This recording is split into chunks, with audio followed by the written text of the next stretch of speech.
Vamos acompanhar agora ao vivo, direto do plenário. Declaro aberta, neste 28 de junho de 2023, a 20ª sessão ordinária do plenário do Supremo Tribunal Federal. A ministra Rosa Weber, presidente do STF, senta-se ao centro da bancada em formato da letra U invertida. De forma presencial. Ela tem pele clara, cabelos louríssimos, lisos e curtos. A altura do pescoço usa óculos de armação escura com pontas brancas. Veste toga preta sobre terno cinza e lenço colorido em amarelo e azul claro em volta do pescoço. Cumprimento também o senhor Procurador-Geral da República, as senhoras e senhores advogados, senhores servidores, todos que nos assistem, inclusive de forma telepresencial. Peço à senhora secretária que proceda à leitura da ata da sessão anterior. Ata da 19ª Sessão Extraordinária do Plenário do Supremo Tribunal Federal, realizada em 22 de junho de 2023. Presidência da senhora ministra Rosa Weber. Presentes à sessão os senhores ministros Gilmar Mendes, Carmen Lúcia Dias Toffoli, Carmen Lilian Oliveira de Souza, assessora-chefe do plenário, está em pé à direita da ministra Rosa Weber. Tem pele clara, cabelos castanhos com pontas alouradas, lisos e longos abaixo dos ombros. Veste toga preta sobre blusa branca e preta. 14h51, sendo lida e aprovada a ata da sessão anterior. Questiono os eminentes pares sobre alguma complementação ou observação quanto à ata. Nada havendo, declaro-a aprovada.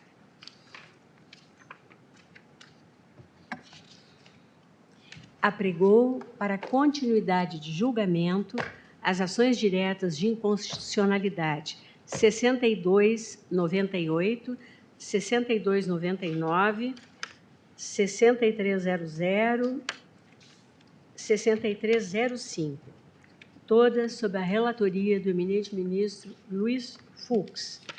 A primeira tendo como requerentes a Associação dos Magistrados Brasileiros e a AJUF. A segunda e a terceira são partidos políticos, Podemos e outro, e União Brasil. E a última, a CONAMP, Associação Nacional dos Membros do Ministério Público. Em pauta, ministros julgam ações que discutem a validade de dispositivos que criaram o juiz das garantias. Muito boa tarde, Sua Excelência, senhora presidente do Supremo Tribunal Federal, ministra Rosa Weber, Sua Excelência, ministro... O ministro Luiz Fux senta-se à direita na bancada, tem pele clara, cabelos lisos, grisalhos e volumosos. Usa toga preta sobre terno azul marinho, camisa branca e gravata vermelha. Senhora presidente, eu parei na última sessão sobre a inconstitucionalidade do procedimento de juiz de garantia no Tribunal do Júri. Eu vou procurar fazer uma leitura, às vezes, mais rápida e, às vezes, nem fazer a leitura, porque eu vou condensar esse voto todo e distribuir os colegas no momento em que o ministro Toffoli trouxer o pedido de vista, porque, para mim, o importante são as conclusões. E aí eu teria que fazer uma referência a todos os artigos e por que eles são constitucionais e por que eles são inconstitucionais. Então, aqui, senhora presidente, eu já, com a vênia de todos, a licença de todos, eu inicio dizendo que sustentou-se que o processo penal brasileiro contempla no procedimento do Tribunal do Júri a separação do juiz que atua na instrução e o juiz de mérito, para tentar fazer uma semelhança. Com todas as vênias dos que entendem em sentido contrário, as semelhanças são absolutamente mínimas, exceto exatamente neste ponto, em que a própria Constituição atribui ao Tribunal Popular a competência para o julgamento do mérito, nos casos de crime doloso contra a vida, ao Tribunal Popular, ao Tribunal do Júri. Então, não há possibilidade de haver juiz de garantia, o juiz que vai até a pronúncia, e o juiz da pronúncia até o Tribunal Popular. Por outro lado, a decisão da pronúncia não gera o impedimento para presidir o julgamento do Tribunal Popular. E aqui o grande problema é que no juízo de garantia, o juiz de garantia está proibido de prosseguir no processo, está impedido de prosseguir no processo. E aí eu mostro aqui todas as semelhanças entre o Tribunal do Júri e o tribunal e o juízo de garantias. Com relação à inidoneidade e irrazoabilidade decorrente da incoerência interna entre os dispositivos, aqui eu destaco que é absolutamente carente de confirmação empírica e internamente contraditória a premissa de que o juiz fica automaticamente impedido apenas e tão somente por ter tomado decisões sobre medidas requeridas, seja pela defesa, seja pela autoridade policial e seja pelo menos Ministério Público. Ora, julgamento conjunto das ADIs 6298, 6299, 6300, 6305. Ministros julgam ações que discutem a validade de dispositivos que criaram o juiz das garantias. Vota o ministro relator, Luiz Fux. O juízo condenatório ou absolutório deve sempre fundamentar sua decisão nos elementos probatórios coligidos sobre o crivo do contraditório. A confirmação ou não das decisões preferidas anteriormente não decorre, portanto, de um suposto e leviano viés cognitivo de confirmação, mas sim do conhecimento e da detida análise dos autos pelo juízo com a responsabilidade sobre o que o cargo exige, sempre à luz dos elementos acumulados e reunidos a cada tomada de decisão.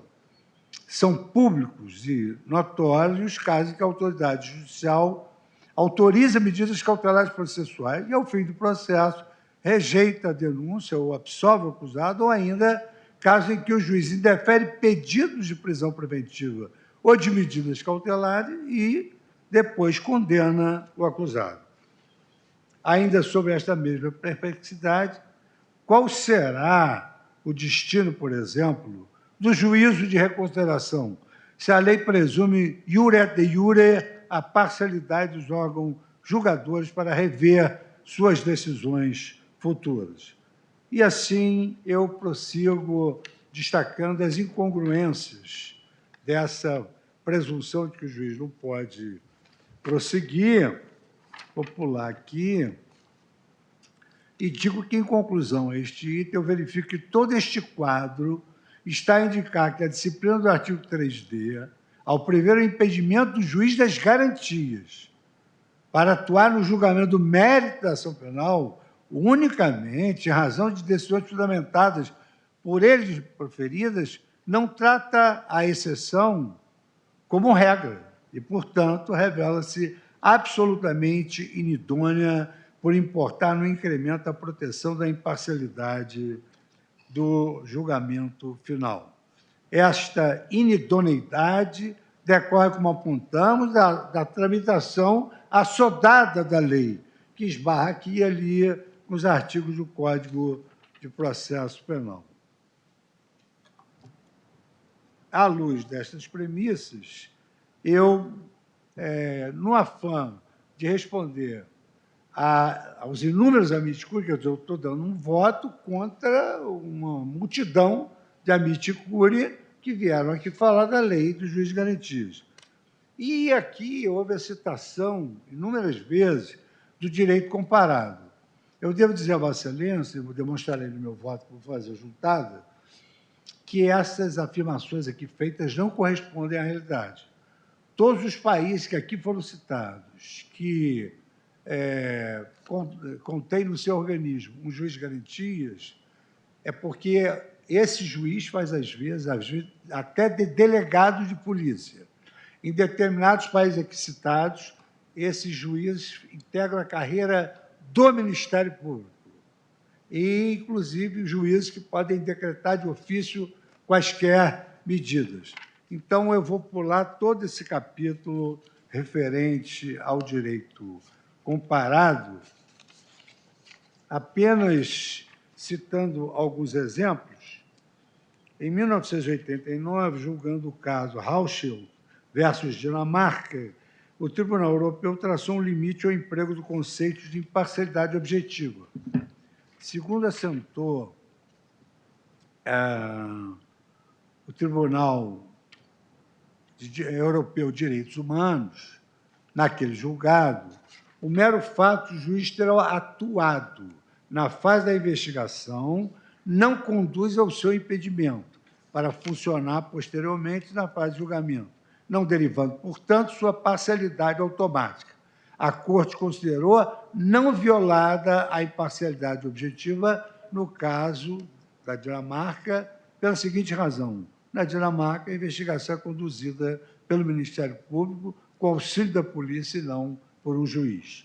Então, aqui há várias e várias diferenças. Eu, inclusive, ontem recebi um documento de que naqueles países em que se alega que estão tentando implantar o juiz de garantia, na verdade, nesses países, hoje, há um movimento para, digamos assim, estabelecer que as leis locais estabeleçam o juízo que eles chamam de controle da investigação, porque não admitem que haja uma lei geral para esse tipo de tutela, tendo em vista que cada país tem as suas peculiaridades. Eu aqui eu extraio das jurisprudências do Superior Tribunal de Justiça de Portugal, que foi aqui citado como grande exemplo. O decreto de prisão expedido pelo juiz de instrução contra o investigado não gera seu impedimento para funcionar nas fases posteriores do processo, nem mesmo em grau recursal, que isso é outro problema que a lei gera. Ela vai gerar impedimento para participar do processo principal e também para participar em grau recursal. A nossa lei. No direito europeu, não. Cito o precedente STJ 903-2006, Tribunal Internacional do Tribunal de Justiça de Portugal, em que se assentou no acordo, não afeta o princípio do acusatório, do contraditório, a função de garantia da imparcialidade do juiz, a intervenção pontual no inquérito do juiz posteriormente vem a integrar a formação do julgamento. Porque nós sabemos que a lei do juiz de garantias, ela cria uma barreira que o juiz de garantias não pode participar do julgamento, não pode ver a prova que foi produzida. São essas idiosincrasias que essa nova lei traz. Também trago aqui outra fonte de direito comparado citada, que foi a Alemanha. Nada obstante, são ainda mais marcantes as diferenças entre o nosso modelo e o modelo germânico, bem como entre o modelo germânico e as competências do direito processual brasileiro e do direito processual germânico. Na Alemanha, em casos de urgência, aqui denominado no Brasil de periculo in mora, o Ministério Público detém poder para, sem prévia autorização judicial, determinar diversas medidas coercitivas, dentre as quais a busca domiciliar. Isso significa o seguinte: se ele pode fazer isso, o Ministério Público, independentemente do controle judicial, o juiz de garantia vai servir exatamente para, posteriormente, controlar esse poder ex officio. Por sua vez, o juiz da investigação é autorizado a decretar de ofício, por sua própria iniciativa, a prisão preventiva sem prévio pedido do promotor de justiça. É o que a Roxin denomina promotor de justiça em caso de urgência. E aí eu estou saltando, senhora presidente, me permita, na Espanha. Eu trago todos os países que, na verdade, se diferenciam sobremodo do sistema do juiz de garantia. Então, denomina check and picking essa estratégia de ficar pegando pedacinhos de lei estrangeira para provar que lá tem alguma coisa parecida. Só que o professor Barbosa Moreira dizia exatamente, quando se trata de direito comparado, tem que trazer todo o direito, toda a ordem normativa de fora, a sua inteligibilidade pelos tribunais, para depois verificar se efetivamente há essa semelhança. Então, aqui o que foram pensados foram determinados dispositivos que não se adequam ao sistema processual brasileiro. A introdução desse novo modelo chamado juiz de garantias pela lei, ao impor a regra de impedimento, sem quaisquer considerações concretas, a outros direitos fundamentais, incorreu em excesso normativo, sacrificando irrazoavelmente outros direitos fundamentais. Aqui, senhora presidente, eu trago um capítulo em que eu demonstro que o que se vai gastar com a instalação do juiz de garantias vai deixar de satisfazer o mínimo existencial. Porque não se vai instalar, não, é uma falácia dizer que se vai instalar o juiz de garantia sem gastar um tostão. Então, eu digo que, nesse ponto, como verificar se as normas ofendem padrões de razoabilidade, revelam-se destituídas de causa legítima, institucionalizando agravos inúteis e nocivos, materializam excessos normativos de prescrições irrazoáveis do poder público, no dizer do ministro Celso de Mello, na DI 1063, da ministra Carmen Lúcia, na DI 6031.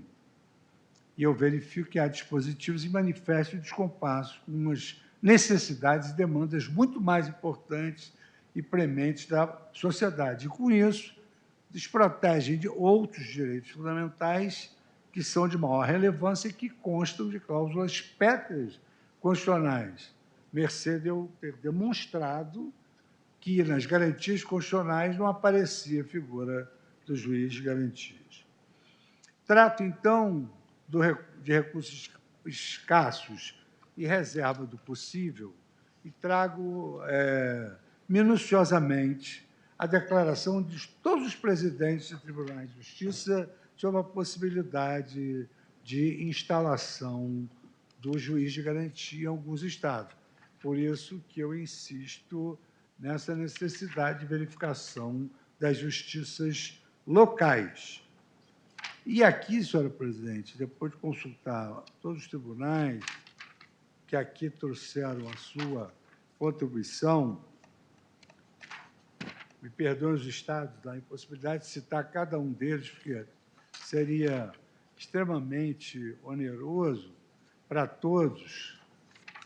O problema é grave e me criou um ônus argumentativo muito grande, porque foi repassada uma noção distorcida para a opinião pública sobre a demora de se amadurecer esse tema.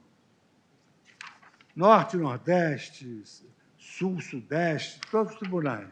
Mas aqui me chamou a atenção porque eu sou oriundo do Rio de Janeiro e o defensor público, se eu não me engano, o defensor público do Rio, aqui, no Distrito Federal, na União, ele disse que foi informado que seria facílimo. Instalação de juiz de garantia seria num piscar de olhos. Então, eu saltei vários, mas eu fiz questão de dois trazer a colação. O Tribunal de Justiça do Rio diz o seguinte: o projeto para a criação de juiz de garantias padece de flagrante vício de iniciativa ao devido processo legislativo, na medida que se originou de sugestão parlamentar invadindo a esfera do Poder Judiciário. A lei acabou sendo sancionada sem previsão de impacto orçamentário. Impacto financeiro gravíssimo decorrente de sua soldada implantação, cuja complexidade reclama necessariamente uma completa reorganização do Poder Judiciário. Aí fala em magistrados, servidores, porque nós não podemos pensar numa nova estrutura judiciária sem Ministério Público, sem Defensoria Pública, sem cartório, sem mesa, sem cadeira, sem servidores, etc. E aqui também, senhora presidente, o Tribunal de Vossa Excelência, ao final, diz se a legislação for considerada constitucional, pleiteia-se a concessão de prazo de, no mínimo, 5 anos para adequada estruturação, porque é o prazo lá do CPP, que está sendo elaborado há alguns anos no Senado, no Parlamento. E, finalmente, que também se falou muito aqui de São Paulo, eu recebi um ofício, dia 21 de junho. Eu só vou destacar o que eles frisaram. Assim, é importante frisar que não haverá mera realocação dos custos hoje destinados ao DIPO. Muito embora a resolução tenha criado o DIPO, ele se encontra somente instituído na comarca do Estado da Capital. Nas demais 321 comarcas do interior, os atos judicionais, até o recebimento da denúncia ou da queixa, são praticados pelos juízes. Julgamento conjunto das ADIs 6298, 6299, 6300 e 6305. Ministros julgam ações que discutem a validade de dispositivos que criaram o juiz das garantias. Vota o ministro relator Luiz Fux. E aqui traz um custo anual de 12 milhões, um custo por ano de 12 milhões para a implementação do juiz de garantia. E aí especifica o que eu vou juntar nos autos, no Tocantins. E aí eu digo senhora presidente, de todas essas manifestações, ressoa inequívoca a violação do princípio da razoável duração do processo e da reserva do possível, decorrente da forma pela qual o juiz de garantias foi disciplinado pela lei. Todas as cortes estaduais e federais são unidas em afirmar que haverá, sim, elevação de custos e gastos, destacando os seguintes pontos relevantes. As informações são relativas à falta de infraestrutura, o que impediria o eficiente e escorreito andamento de processos criminais, aumentando o tempo de tramitação e gerando, ainda que em potencial, prescrição da pretensão punitiva, a percepção de que a nova sistemática importaria em prejuízo a coleta de provas aos demais atos de instrução, uma vez que o inquérito teria sido finalizado em uma comarca, provavelmente aquele que aconteceu o ato delitivo, a ação penal estaria em tramitação em outro município, afastando-se a inteligência do Código de Processo Penal, quando define a competência pelo lugar do crime.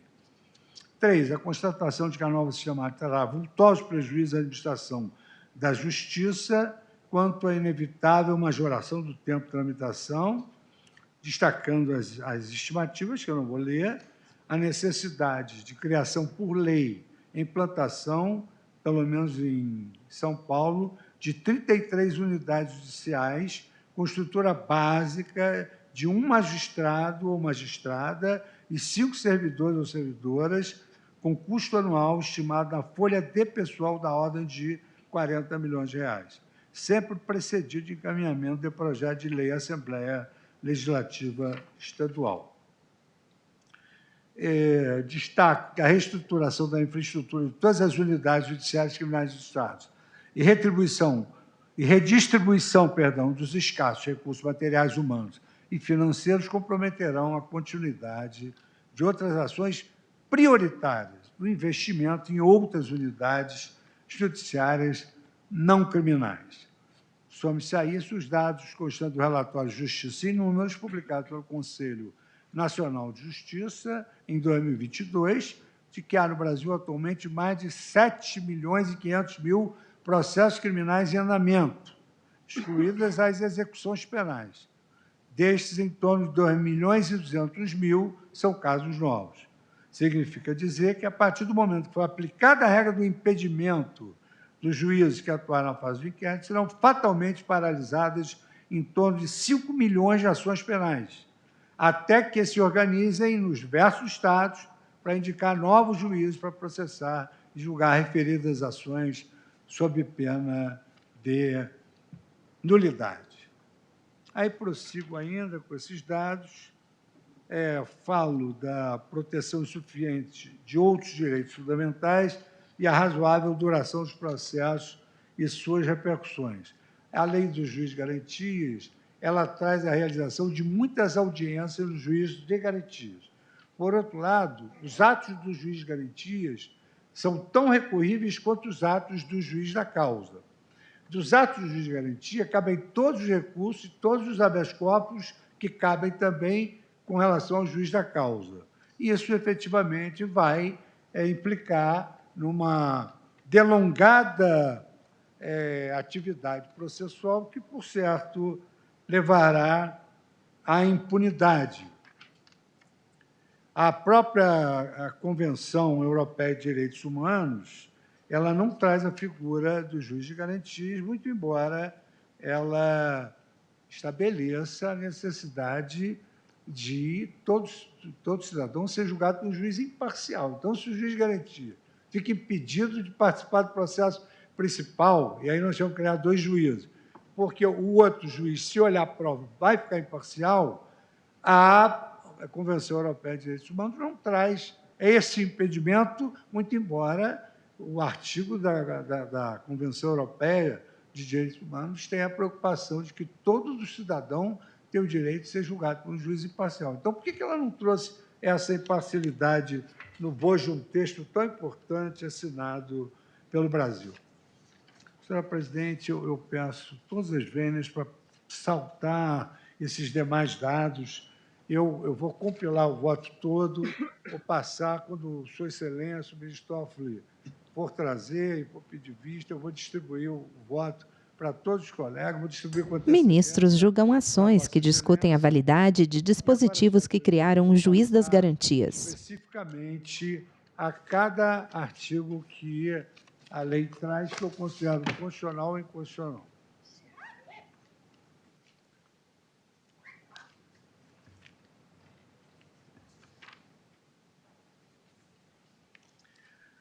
Senhora presidente, eu passo o exame dos dispositivos impugnados em espécie e, por questões didáticas, eu vou distribuir a análise em bloco desse tema.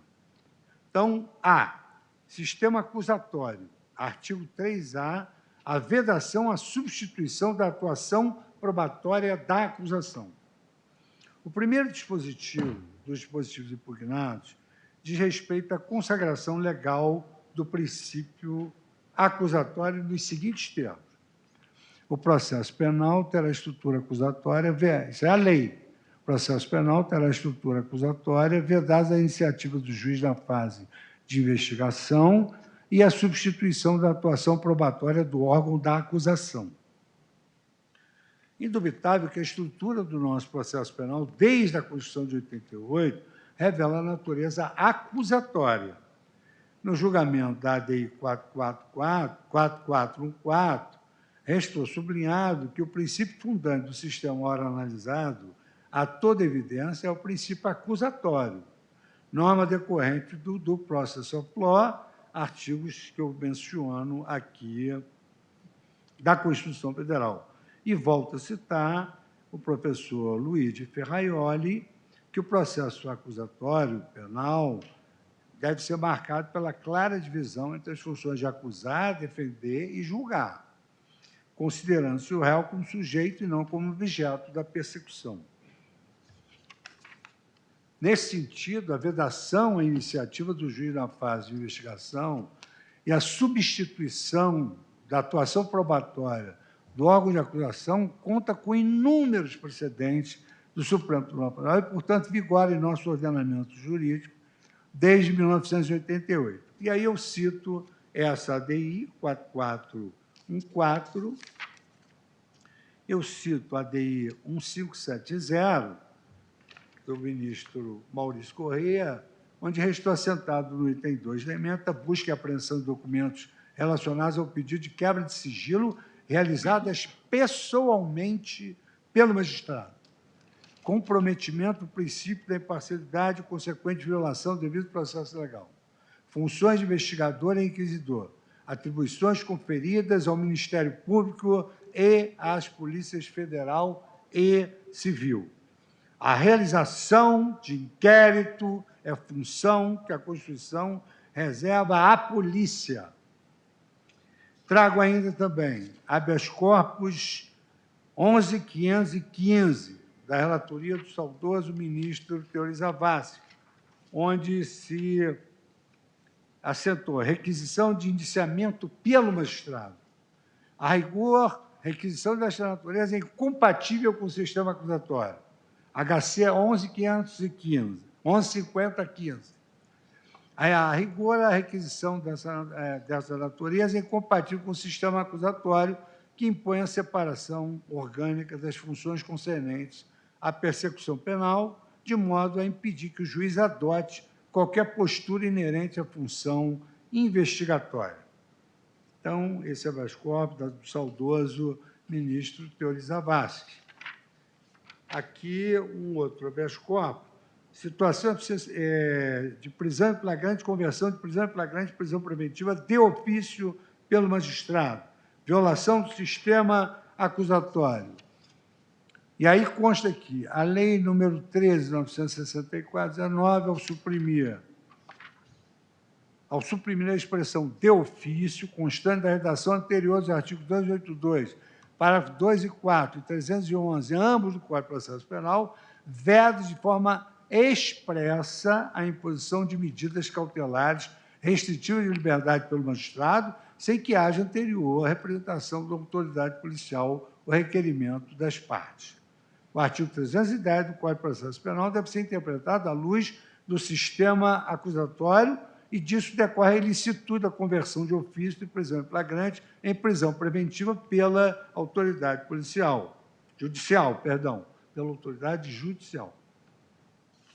Faz, portanto, necessário pedido formal e expresso da autoridade policial ou do Ministério Público, em audiência de custódia, para a imposição da prisão preventiva pelo magistrado. Aqui, relator para quórum, Sua Excelência, aqui, que sempre me lavei com muito prazer, ministro Edson Fachin, segunda turma, julgado em 4/11/2020. Há um trecho grande de Sua Excelência, que é sempre imprescindível, mas, no momento, eu vou saltar, mas Vossa Excelência receberá ele integralmente no voto. A legítima vedação e substituição da atividade probatória do órgão de acusação significa que o juiz não pode, em hipótese alguma, tornar-se o protagonista do processo. Remanesce, contudo, a possibilidade determinar no curso da instrução ou antes de proferir a sentença a realização de diligências para dirimir dúvidas sobre ponto relevante. Artigo 156, 2. B. Determinar a oitiva de uma testemunha na forma do artigo 209. C. Complementar a sua inquirição, segundo o artigo 212. E D. Proferir sentença condenatória, ainda que o Ministério Público tenha opinado pela absolvição. Então, muito embora o juiz não possa se substituir, nessas hipóteses ele pode agir dessa forma. Com relação a esse último dispositivo, o STJ deixou assentada a seguinte passagem que entendi interessante. As posições contingencialmente adotadas pelos representantes do Ministério Público no curso de um processo não eliminam o conflito que está permanente na persecução penal, que é o conflito entre o interesse punitivo do Estado, representado pelo parquê, e o interesse acusador do Estado, e o interesse de proteção à liberdade do indivíduo acusado, ambos sob a responsabilidade do órgão incumbido de soberana função de julgar. Então, colocando o juiz a parte de tudo isso. E digo mais, deveras, da parte final do dispositivo 3A, surge a necessidade de fixação de uma interpretação conforme. Como forma de evitar antinomias com o dispositivo do Código de Processo Penal, cuja constitucionalidade do Código de Processo Penal foi constitucionalmente reiterada e assentada por esta Corte. Como é o caso, por exemplo, do seguinte: a prova da alegação incumbirá quem a fizer, sendo, porém, facultado ao juiz de ofício determinar no curso da instrução ou antes de proferir a sentença a realização de diligência. Então, como é que o juiz não pode se substituir a um e a outro se ele, às vezes, tem que produzir próprio para dirimir dúvidas necessárias? Vejam como é que a lei assodada acaba batendo no Código inteiro. Artigo 209 CPP. O juiz, quando julgar necessário, poderá ouvir outras testemunhas, além das indicadas pelas partes. Parágrafo 1º. Se ao juiz parecer conveniente, serão ouvidas as pessoas a que testemunhas se referirem, como é o caso das testemunhas referidas. 212. As perguntas serão formuladas pelas partes diretamente à testemunha, não admitindo perguntas do juiz aquelas que possam induzir a resposta. Artigo 385. No escrito de ação pública, o juiz poderá proferir sentença condenatória, ainda que o Ministério Público tenha opinado pela absolvição. E, nesse sentido, senhora presidente, eu trago à baila a jurisprudência recente do Supremo contra a constitucionalidade dessas normas. Aí eu cito aqui todos os artigos que estabeleceram que o artigo 156.2 do CPP autoriza o magistrado a determinar no curso da instrução, antes de proferir sentença, a produção de provas que entender pertinentes, a fim de dirimir dúvidas sobre pontos relevantes por força dos princípios da verdade real e do impulso oficial. Trago aqui, da relatoria do ministro Marco Aurélio, mas redator para a qual do ministro Alexandre de Moraes, da primeira turma, o seguinte: conforme autorizado pela legislação processual vigente, o juiz, quer dizer, a lei diz que ele não pode se substituir, não vai fazer nada. E aqui diz aqui, o nosso acordo, porque está no CPP, conforme, no Código de Processo Penal. Falando de CPP, as pessoas podem pensar que é CCPL, que é a antiga distribuidora de leite, né? Cooperativa distribuidora de leite. Mas, conforme o Código de Processo Penal, diz o ministro Alexandre, conforme autorizado a legislação processual vigente, o juiz, quando julgar necessário, ele poderá ouvir outras testemunhas além das indicadas pelas partes, não havendo que se falar em violação do sistema acusatório. HC 160496, que é da nossa primeira turma, julgado em 30 de 11 de 2020. Eu nem estava lá. Julgamento conjunto das ADIs 6298, 6299, 6300 e 6305. Ministros julgam ações que discutem a validade de dispositivos que criaram o juiz das garantias. Vota o ministro Luiz Fux, relator. Após a desistência da produção de prova testemunhal para oitiva como prova do juízo. A atividade probatória do julgado é excepcional, mas não é vedada. Então, veja o seguinte, quer dizer, a lei procura engessar a atuação do juiz, sob a alusão de que ele seria imparcial. Talvez tenham levado muito a ferro e fogo a expressão que a justiça é cega, mas o juiz não é. Ele precisa conhecer as provas para poder julgar. Não é? E aí eu vou pular todos esses acordos que eu menciono e que vou... Vejo a ansiedade dos colegas não olharam o volume dos papéis que eu trouxe. E eu digo aqui, nenhum desses dispositivos do Código de Processo Penal foi revogado. Nenhum deles. E há uma contradição entre o que está previsto na Lei de Juiz de Garantias e o que está previsto no Código de Processo Penal. A utilização da técnica de interpretação conforme, ela possibilita a manutenção no ordenamento jurídico da espécie normativa editada, quando houver espaço de interpretação e a norma apresentar vários significados, nem todos compatíveis com a Constituição. Aí aqui eu trago as lições do ministro Eros Grau, cadeira a que eu substituí na DI 306, Tribunal Pleno.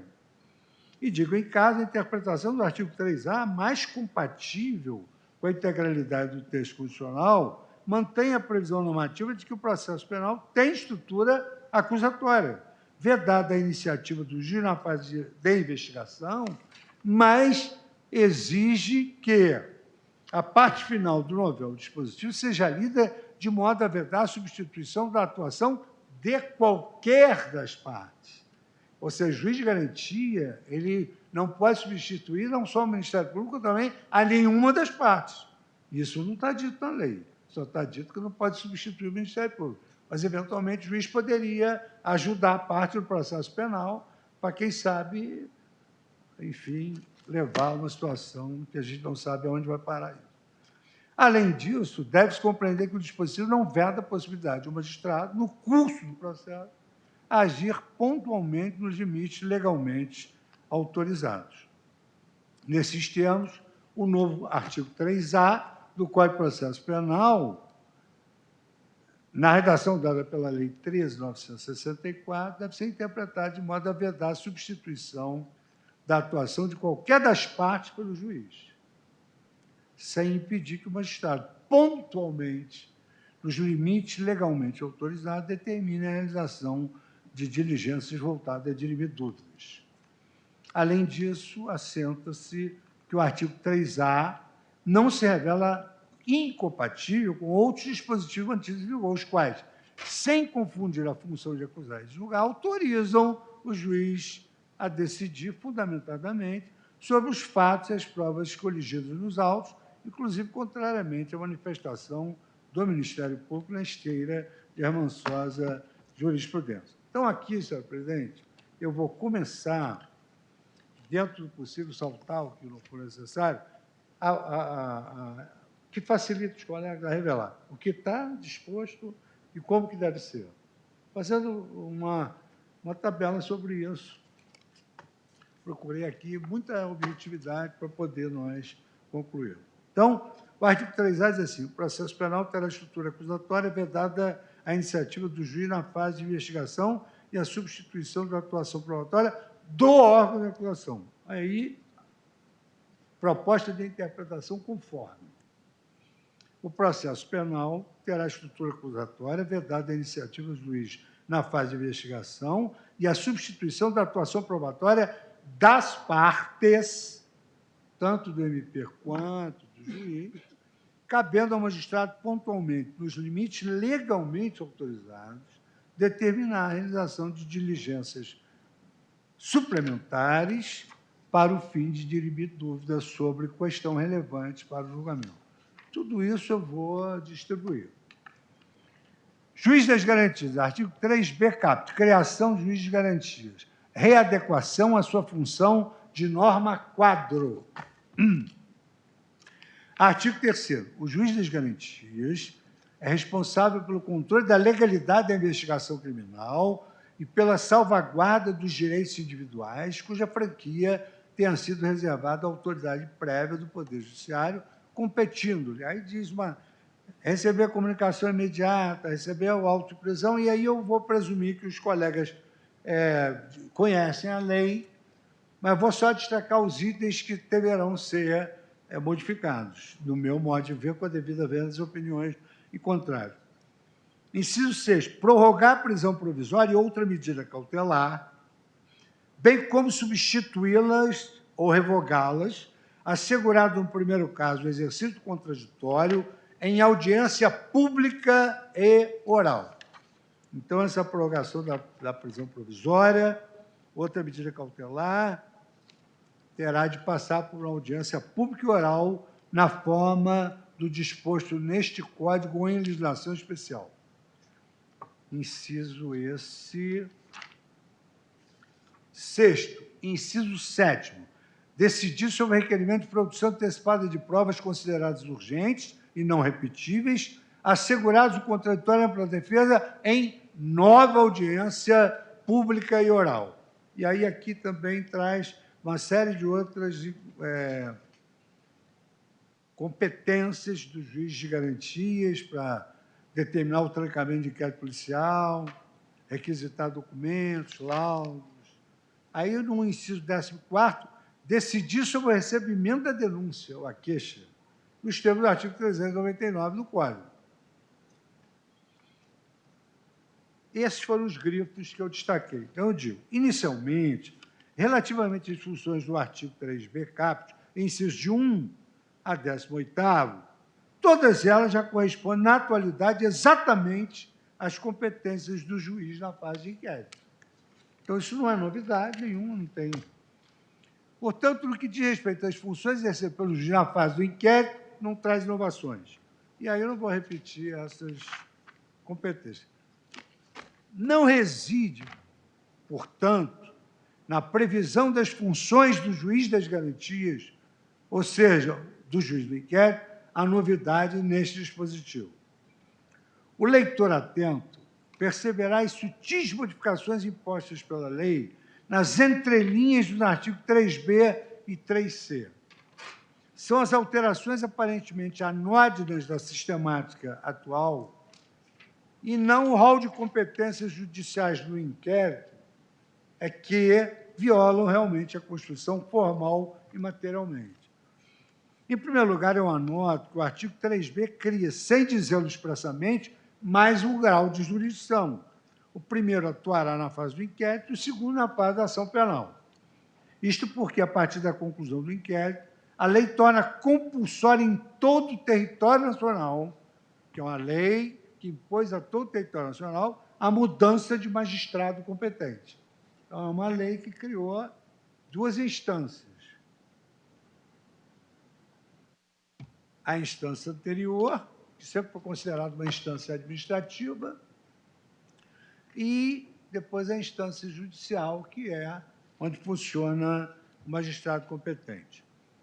Trata-se de equivalente funcional de uma nova instância jurisdicional, pois o juiz da ação penal será competente para revisar e revogar, juiz competente. Depois, na fase seguinte, será competente para revisar e revogar todas as decisões tomadas pelo juiz de inquérito. Então, nós que somos de carreira sabemos que o juiz do mesmo grau de jurisdição não revoga a decisão do outro.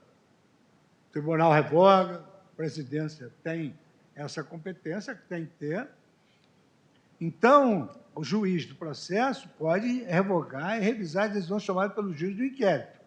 Contraditoriamente, o juiz do inquérito é o único ao qual a lei chama de juiz das garantias. Quer dizer, de repente, a garantia está no juiz do processo judicial, que vai revisar e revogar as medidas decretadas pelo juiz das garantias. E eu sempre me pergunto, quer dizer que, então, o viés cognitivo do juiz da garantia ele será diferente. Mas por que ele será diferente se ele é juiz como os outros?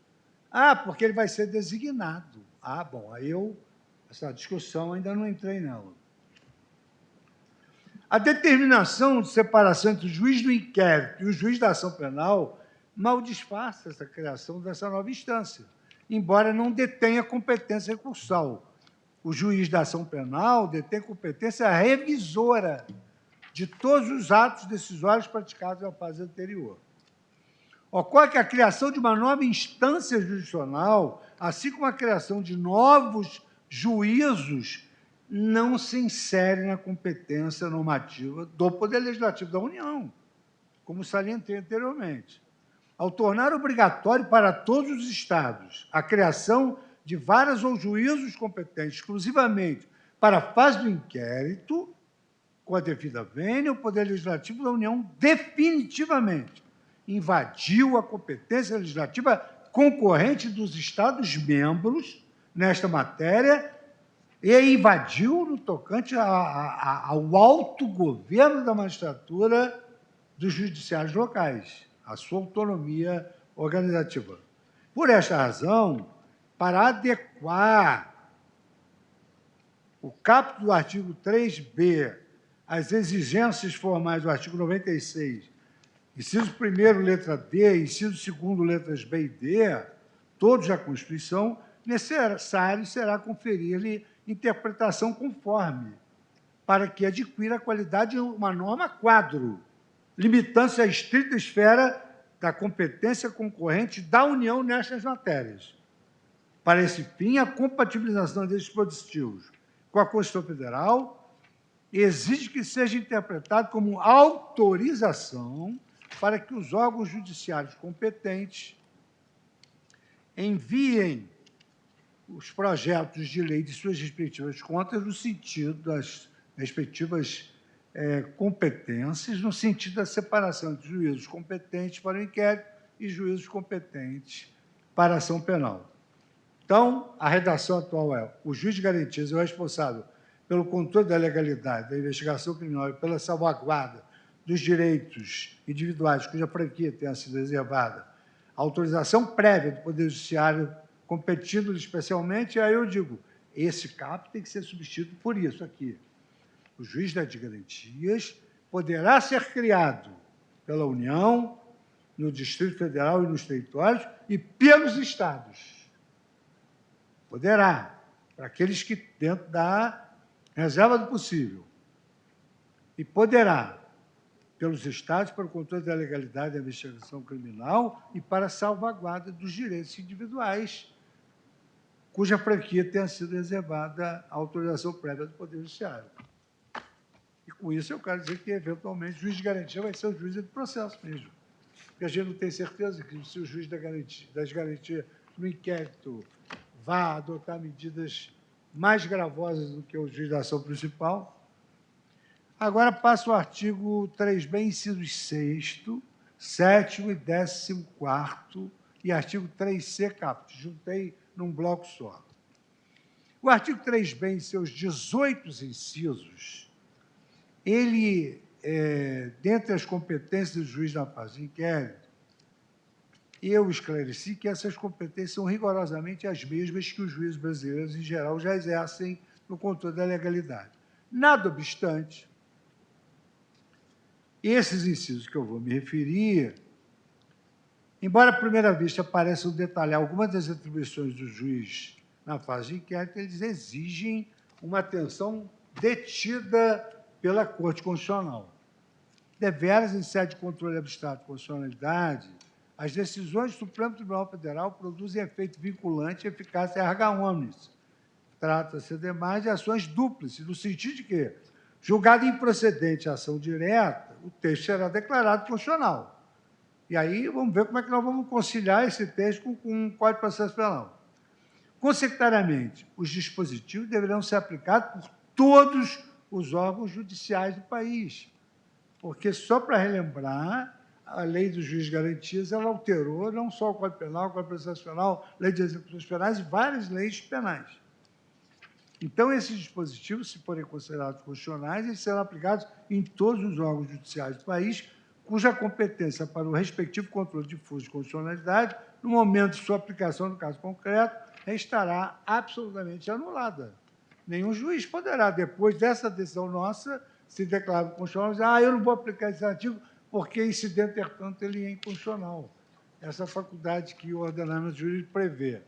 De os juízes incidente, tanto no caso concreto, declararem a constitucionalidade de uma lei, não mais poderá existir, porque o Supremo já antecipadamente terá declarado constitucional ou não. Nesse sentido, é preciso ter em mente que, se os dispositivos ora impugnados forem declarados inteiramente compatíveis, ocorrerá isso. Por esta razão, nós temos a responsabilidade de enfrentar todas as nuances e sutilezas dos textos normativos, ora submetidos a julgamento, com vista a tornar clara a interpretação de cada um deles, que se revela compatível com a Constituição, evitando com isso que o Instituto seja gerador de uma usina de nulidades. A meu sentir, sempre com a devida bem... O ministro Luiz Fux, relator, vota nas ADIs 6298, 6299, 6300 e 6305.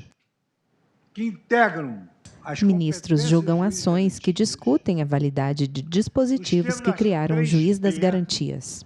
Há três que precisam ser submetidos à interpretação conforme a Constituição.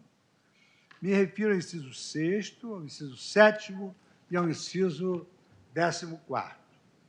Inciso 6º, prorrogar a prisão provisória ou outra medida cautelar, bem como substituí-las ou revogá-las, assegurado, no primeiro caso, o exercício contraditório em audiência pública e oral.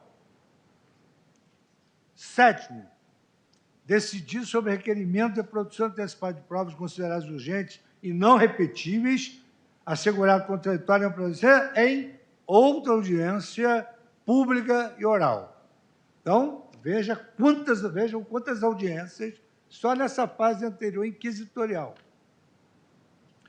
E vamos analisar isso à luz da praticidade, da duração razoável dos processos, que, conforme eu disse, o preso tem o direito, o imputado tem o direito de se ver livre o mais rápido possível da sua acusação. Inciso 14º, decidir sobre o recebimento da denúncia ou a queixa. Quer dizer, o juiz de garantia está competente para receber a denúncia ou a queixa. Bom, então aí nós temos que ver como isso se coloca diante do CPP. Juntamente ao inciso 14º, também deve ser examinado para complementá-lo o artigo 3º-C, cujo teor é o seguinte: a competência do juiz de garantias abrange todas as infrações penais. Nós já vimos que o júri não dá, de menor potencial ofensivo, e cessa com o recebimento da denúncia ou da queixa na forma do artigo 399. Isso não bate com o artigo 399, como eu vou demonstrar. Então, eu examino, em primeiro lugar, o inciso 6º e 7º do artigo B, que estabelece a necessidade de realização da audiência pública e oral, sempre que for necessário, respectivamente, para prorrogar a prisão ou qualquer medida cautelar, e nova audiência para decidir sobre a produção antecipada de provas. Então, suponhamos que haja necessidade de prorrogação de prisão por uma informação qualquer, vamos fazer uma audiência para isso. Lá para diante, decide-se produzir, ouvir uma testemunha que pode estar na beira da morte. Então, é uma vistoria que antigamente se denominava arte perpétua, rememória, os vestígios vão desaparecer, o Código de Processo Penal prevê isso, mas, para realizar tanto a prorrogação da prisão ou essa decisão da produção antecipada de provas, que pode ocorrer em momentos completamente distintos, decide-se que deve haver tantas audiências públicas e orais quantas forem as provas que devem ser produzidas, as medidas cautelares que devem ser revogadas ou prorrogadas e assim por diante.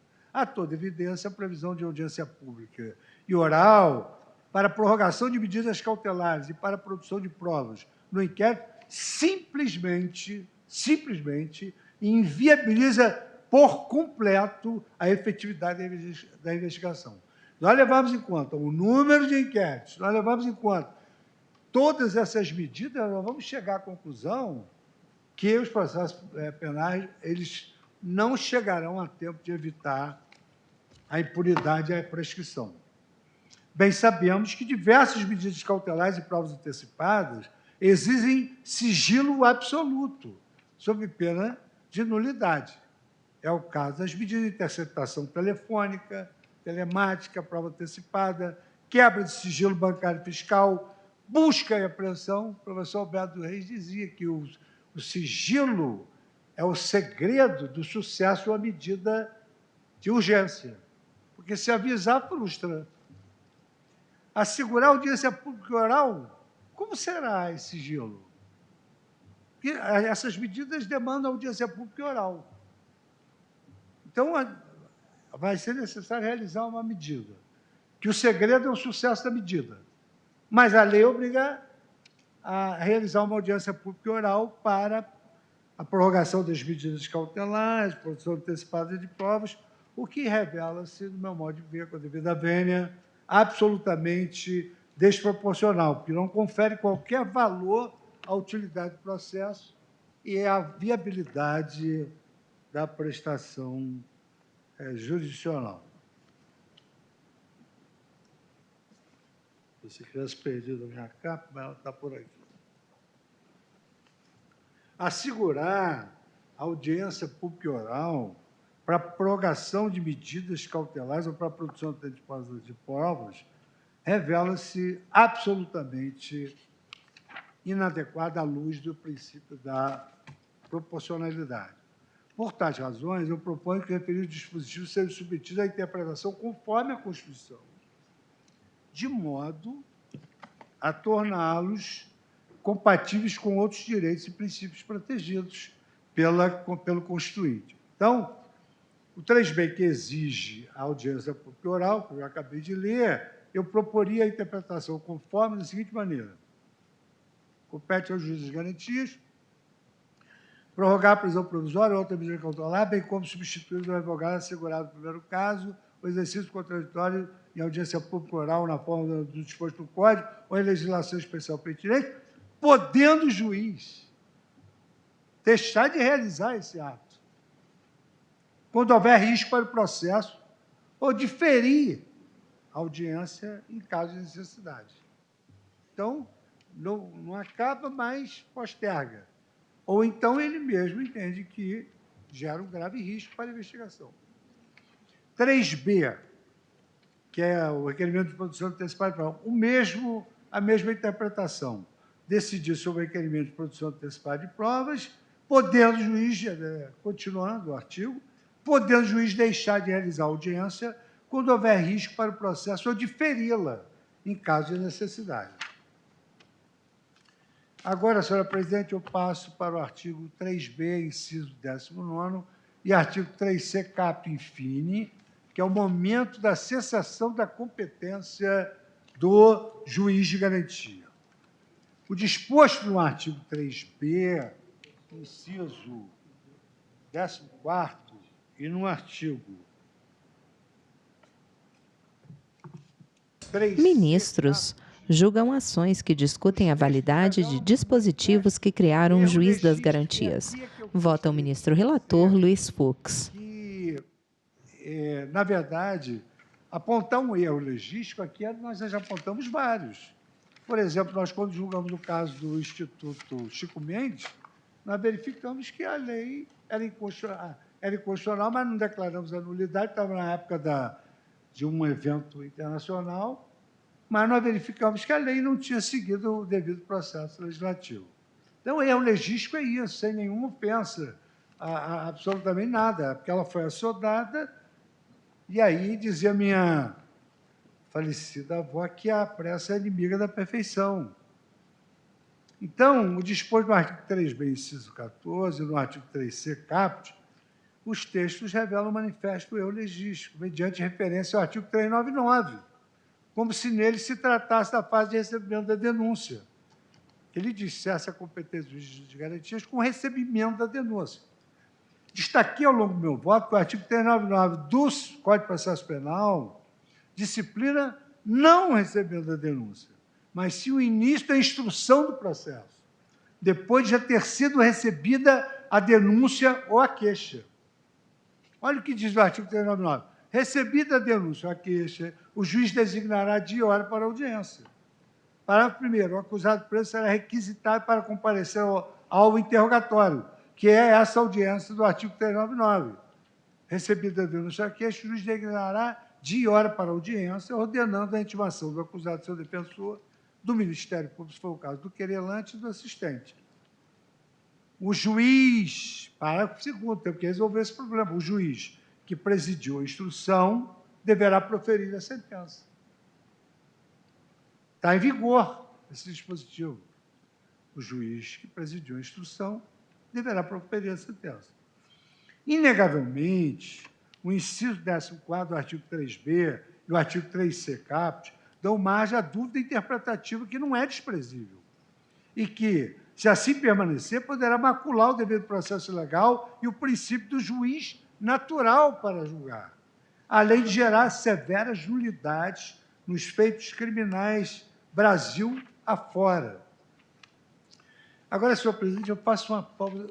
Vossa Excelência, imagina, na cadeira da presidência, se deparar com uma lei dessa, ela entra em vigor no dia 23 de janeiro, ela veio no Natal, ela entra em vigor 23 de janeiro, e aí, com essas incoerências, o juiz de garantias funciona até o recebimento da denúncia, ele recebe a denúncia, cessa a competência dele e para tudo, porque não pode prosseguir mais.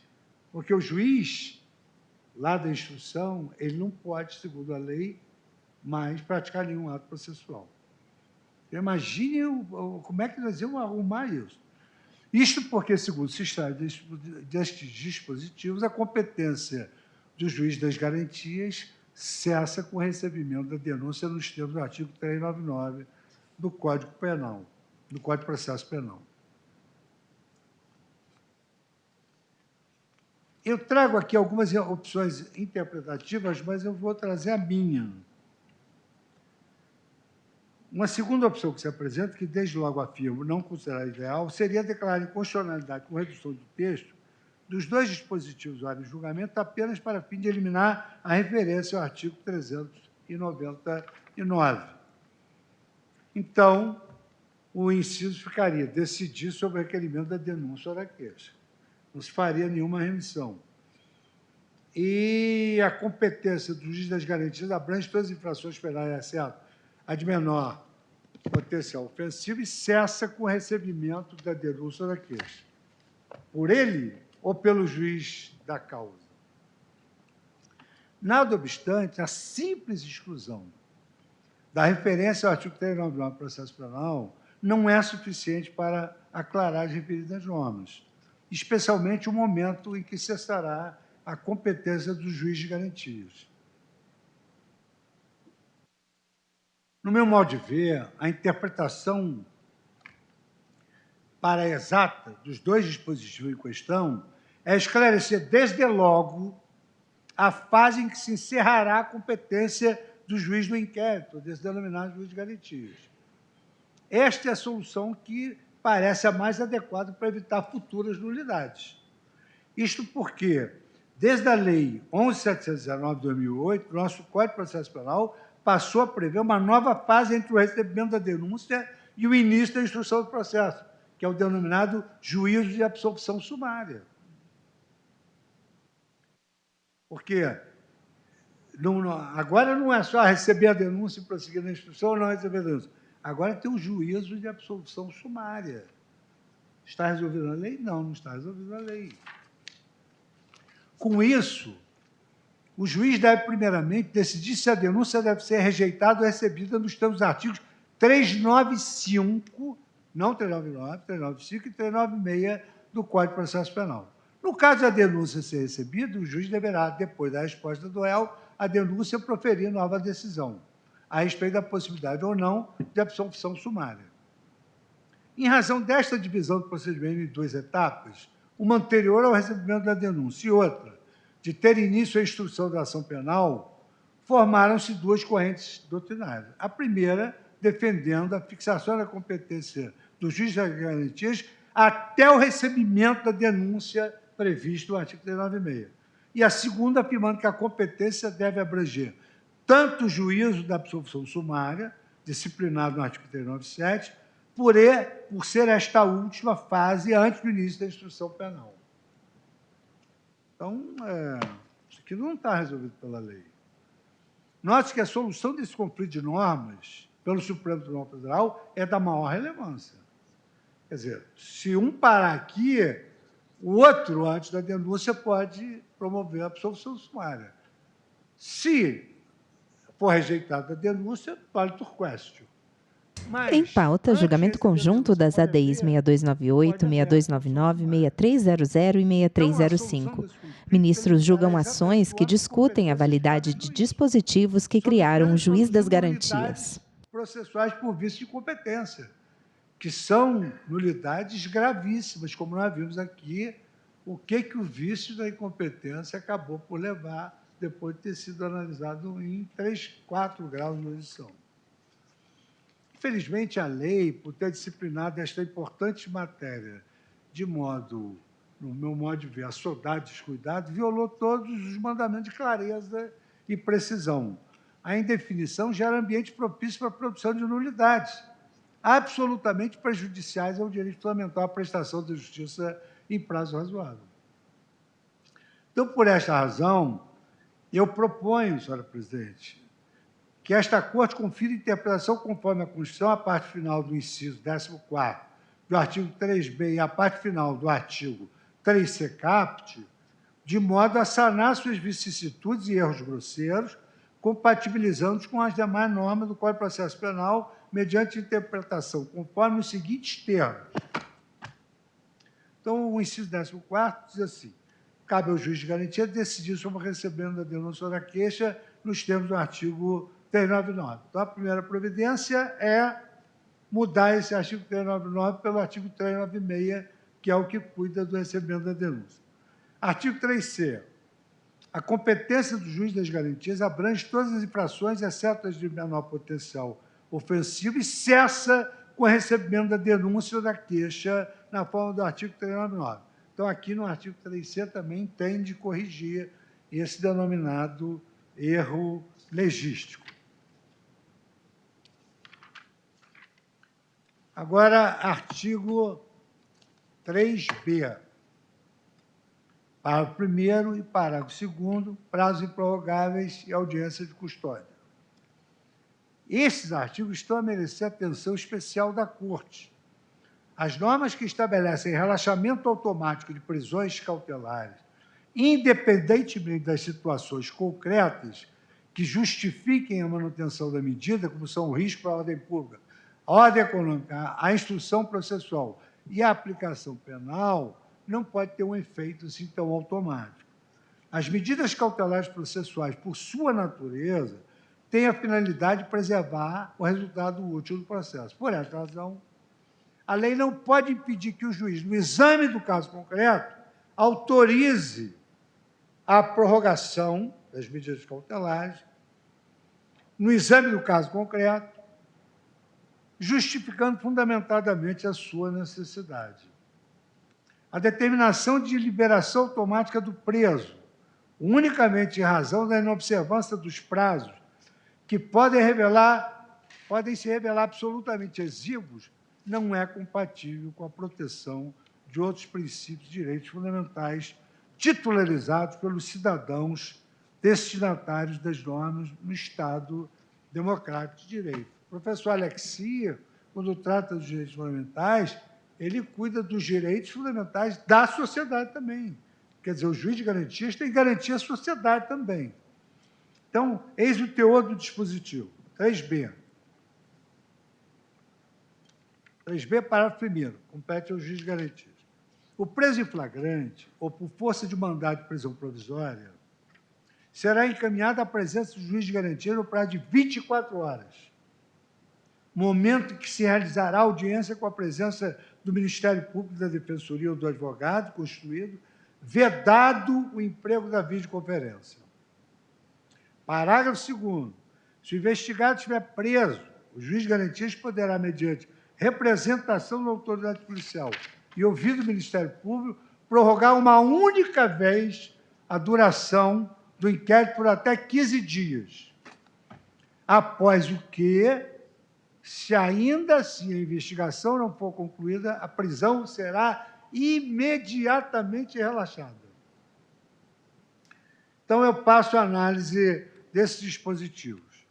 Os parágrafos 1º e 2º do artigo B estabelecem prazos impreteríveis, improrrogáveis, e que, muitas vezes, em razão das peculiaridades do caso concreto, podem se revelar exíguos para a realização da audiência de custódia ou a conclusão da investigação. Então, eu rememoro aqui que há lugares que se deve percorrer durante 4 dias e 3 noites para se chegar àquele determinado lugar. Levando em consideração que 4 dias e 3 noites leva o juiz do local, o juiz de garantias vai levar mais 4 dias e 3 noites para chegar ao local. E, evidentemente, diz a lei, a prisão deve ser imediatamente relaxada. Imagine isso, presidente, lá na prisão, na fronteira lá da Amazônia, onde o tráfico de droga, onde morreram aqueles dois, o Bruno e o Felipe, lá. Imagine, 15 dias, concluiu, não foi concluído em 15 dias. Prorrogado mais 15 dias, foi concluído? Não foi concluído em 15 dias. Pela lei aqui, prisão imediatamente relaxada. Deve-se examinar quais serão as consequências da observância deste prazo. Quando razões concretas e imperiosas, fundadas na complexidade do caso, exigirem sua prorrogação e manutenção da medida cautelar prisional. A jurisprudência desta Corte, tradicionalmente, submete ao princípio da razoabilidade todos os dispositivos de lei que estabeleçam prazos peremptórios de duração de medidas cautelares processuais. É o caso, por exemplo, da medida cautelar de interceptação telefônica. O artigo 5º da Lei 9296 estabelece prazo de 15 dias renovar por igual tempo uma vez. Uma vez só, 15 dias, mais 15 dias de interceptação telefônica. Evidentemente, mostra-se absolutamente contrária à efetividade da realização da justiça penal impedir o emprego de um importante meio de prova, unicamente porque já escoou o prazo de sua duração, ainda que os órgãos da persecução penal estejam prestes, por exemplo, vou citar um exemplo aqui, ministro Alexandre, com a sua experiência, prestes, por exemplo, a descobrir o cativeiro da vítima sequestrada. Está prestes, mas aqui a lei manda soltar imediatamente.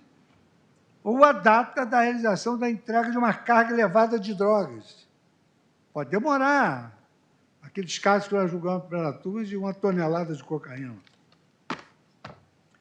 É em razão do primado da realidade que a jurisprudência do Supremo Tribunal Federal sempre considerou lícitas as prorrogações sucessivas das interceptações telefônicas, jamais aceitando a tese de que estariam limitadas a uma única prorrogação, independentemente da gravidade do caso concreto.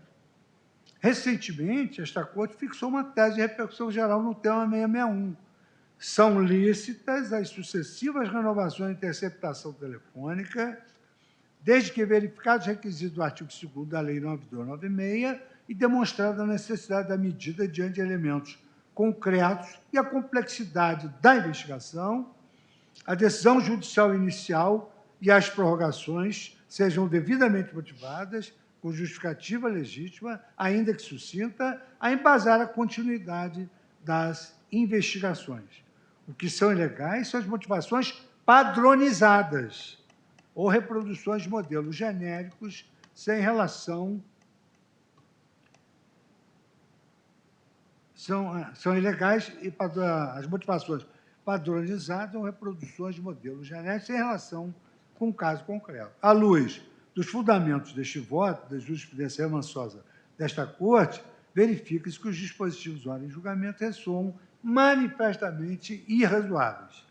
Deveras ferem o direito fundamental à inafastabilidade da jurisdição, qualquer interpretação dos mencionados parágrafos 1 e 2, que imponha prazos improrrogáveis e deles extraia presunções absolutas e abstratas de ilegalidade da prisão cautelar, sem permitir prévia decisão da autoridade judiciária competente, fundamentada na periculosidade do agente ou na complexidade do caso.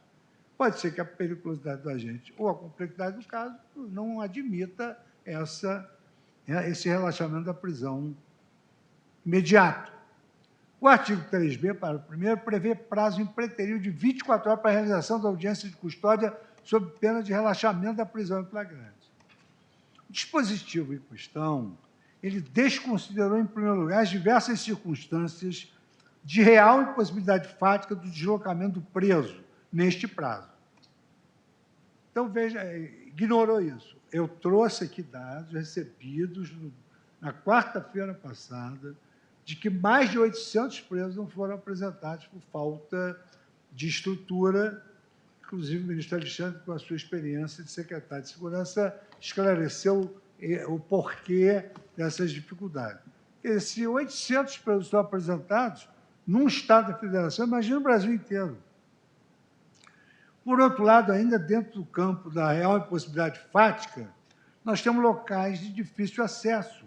Julgamento conjunto das ADIs 6298, 6299, 6300 e 6305. Ministros julgam ações que discutem a validade do dispositivo que criaram o juiz das garantias. Vota o ministro Luiz Fux. Minimamente em consideração a realidade brasileira, as dimensões do nosso país e as distinções geográficas entre as várias regiões. E isso eu devo imputar, evidentemente, ao prazo em que foi apresentado o projeto, o prazo foi aprovado, sem passar em comissões nenhuma, nem em grupo de trabalho penal, e para entrar em vigor em 30 dias no recesso. Nunca é demais lembrar que a realidade de capitais como Brasília, São Paulo, Porto Alegre e Curitiba, que nem de longe é a regra do Brasil, mas sim a exceção em nosso país continental. A mesma inconstitucionalidade atinge o artigo 3b, parágrafo 2º, que prevê o relaxamento imediato da prisão se o inquérito não for concluído no prazo de 15 dias, prorrogável uma única vez. Situações como as que envolvem delitos praticados por organizações criminosas, crimes de sequestro e cárcere privado, em que a vítima permanece por meses em cativeiro, bem como casos de homicídios seriais e outros crimes hediondos, frequentemente exigem prazos muito mais amplos para o oferecimento da denúncia até a completa elucidação dos fatos e a descoberta de todos os envolvidos. De certo, não se mostra razoável exigir que, em todo e qualquer caso, independente de suas peculiaridades e dos riscos envolvidos, seja automaticamente relaxado a prisão se o caso não for solucionado no prazo de 15 dias, prorrogável por uma única vez. Tampouco se mostra obediente ao primado da inafastabilidade da jurisdição a determinação legal de relaxamento imediato da prisão, independentemente dos riscos e perigos à sociedade materializados pela soltura do investigado. Tanto é assim que outras disposições legais em vigor estabelecem prazos mais dilatados para a prisão cautelar, como é o caso da Lei dos Crimes Hediondos, que estabelece o prazo de 30 dias de prisão temporária renováveis por mais 30 dias. E eu cito aqui os termos da lei, só o parágrafo, a prisão temporária sobre a qual dispõe a Lei 7960, de 21 de dezembro, nos crimes previstos neste artigo, terá prazo de 30 dias para prorrogar o período. Por que tem que ser agora, no caso, juiz de garantias? Que garantia é essa? Que não terminou em 15 dias. Prorrogar por mais 15, tem que soltar imediatamente. E aí eu volto àquele caso do Felipe Bruno, nós teríamos uma situação vexatória perante o mundo inteiro. Por todo o exposto, mostra arrazoada, desproporcional, a vedação abstrata à prorrogação da prisão cautelar, por violar o princípio da inafastabilidade da jurisdição, podendo o juiz, no caso concreto e fundamentadamente, decidir quanto à necessidade ou não da manutenção da medida. Então, senhora presidente, obedecendo aqui o seu horário, eu proponho a interpretação conforme a Constituição dos parágrafos 1º e 2º do artigo 3º-B. Tudo isso eu vou distribuir para os colegas e para Vossa Excelência no momento de cotejar as conclusões dos demais colegas. Nesse artigo que fala que... Nesse artigo que dispõe sobre o preso em flagrante, força de mandado de prisão provisória, será encaminhado perante o juiz, garantindo o prazo de 24 horas, momento que se realizará a audiência com a presença do Ministério Público, do preso, do advogado constituído e vedado, eu digo o seguinte, que aqui deve haver uma proposta de interpretação conforme a Constituição. E aí o 3B deve ter a seguinte redação.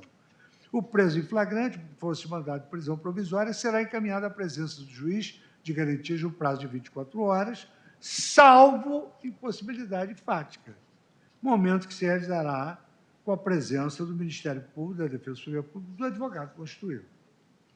3B é o que diz que prorroga uma vez 15 dias, mais de 15, não conseguiu concluir, solta o preso. Artigo 3º-B, parágrafo 2º. Eu acho que a regra é a não prisão, mas, se for preso, em razão das circunstâncias que a lei esclarece, o 3B, eu sugiro a interpretação conforme da seguinte maneira. Se o investigado estiver preso, o juiz de garantias poderá, mediante a representação da autoridade policial ou ouvido do Ministério Público, prorrogar uma única vez a duração do inquérito por 15 dias, após o que, se ainda assim a investigação não for concluída, a prisão será imediatamente relaxada, como está na lei, vírgula, salvo decisão fundamentada do juiz, reconhecendo a necessidade de novas prorrogações diante de elementos concretos da complexidade da investigação. Então, é uma interpretação conforme. Senhor presidente, eu pergunto a Vossa Excelência se eu posso prosseguir. Temos ainda 5 minutos. Não sei se Vossa Excelência consegue... 15. Não, teríamos 5 minutos. 5 minutos, né? 5 minutos. 16 horas. Não, mais 5 minutos. Possamos adiantar acho que é um artigo mais. Mais 5 minutos eu vou, com clareza, abordar o artigo 3B, parágrafo 1º, enfim, e artigo 210, parágrafo 4º. O Ministério para Vossa Excelência será o primeiro a receber não só o voto, como a tabela. Vedação abstrata, uma vedação abstrata à realização de audiência de custódia por videoconferência e relaxamento automático da prisão decorridas 24 horas de flagrante. O juiz, artigo 3B, o juiz de garantias é responsável pelo controle da legalidade da investigação criminal e pela salvaguarda dos direitos individuais. Franquia reservada à atuação do Poder Judiciário. Aqui a questão é o preso em flagrante, vedada o emprego da videoconferência. E o 310 passa a ter, no parágrafo 4º, a seguinte redação. Transcorridos 24 horas após o decurso do prazo estabelecido deste artigo, a não realização da audiência de custódia sem motivação idônea ensejará também a ilegalidade da prisão a ser relaxada pela autoridade competente, sem a possibilidade de imediata decretação da prisão preventiva. Então, vejam, a Confederação Nacional dos Membros do Ministério Público, na ADI 6305, ela impugnou esse parágrafo 4º. E ela dispõe, vou citar um trecho para nós podermos cumprir o nosso desígnio de conclusão sem a pressa que a lei teve, mas com, digamos assim, a natural leitura do voto. Diz o seguinte: o Ministério Público, através dessa entidade nacional.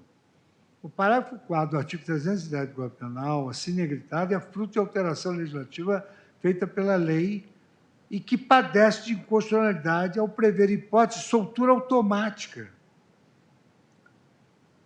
levando em consideração prazo inflexível, ao mesmo tempo permite o decreto de prisão preventiva,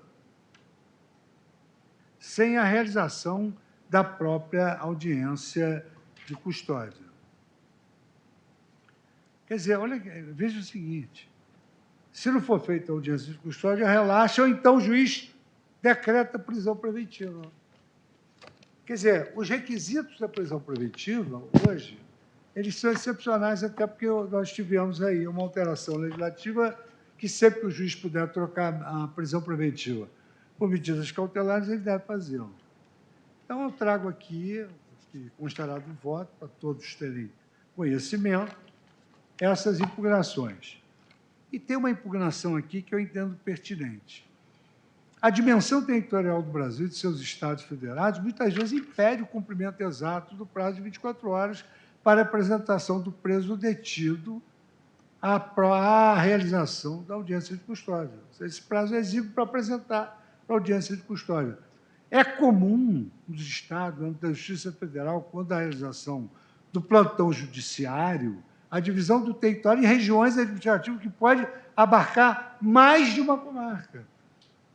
De modo que pode vir a ocorrer de o juiz designado para o plantão ser lotado na cidade A, o promotor de justiça na cidade B, isso é um fenômeno brasileiro, e o defensor público na cidade C, o que inviabiliza a realização do ato no prazo de 24 horas, de modo extemporâneo e não acarreta nulidade. Portanto, não há nenhuma ilegalidade na não realização dessa audiência de custódia.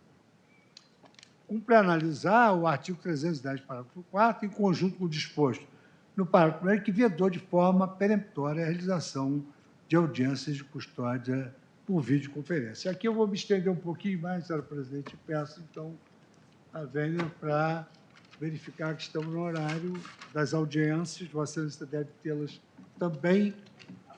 E aí eu vou marcar aqui onde paramos, mas vamos concluir hoje essa votação. Agradeço ao ministro Fux. Ministra Rosa Weber, presidente do STF. A sessão pelo prazo regimental.